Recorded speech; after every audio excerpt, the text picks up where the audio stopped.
2 பசங்களுமே evening காஃபியோட tiffin வேணும்னு சொன்னதுனால வெஜிடபிள் குழி பணியாரம் தான் பண்ண போகிறேன். அதுக்கு தொட்டுக்கிறதுக்கு மல்லி சட்னி.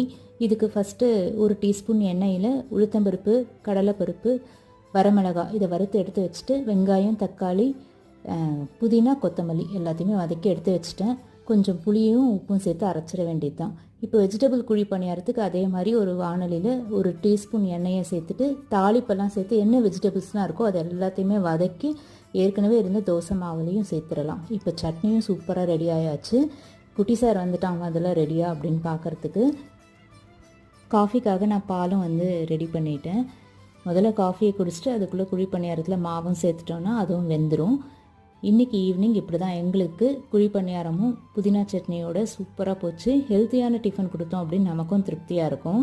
பச்சை மிளகாய் சேர்க்காமல் 1 டீஸ்பூன் மிளகாய் தூள் சேர்த்து நீங்களும் செஞ்சு பார்த்துட்டு உங்கள் கமெண்ட்ஸை சொல்லுங்கள். நாளைக்கு பார்க்கலாம்.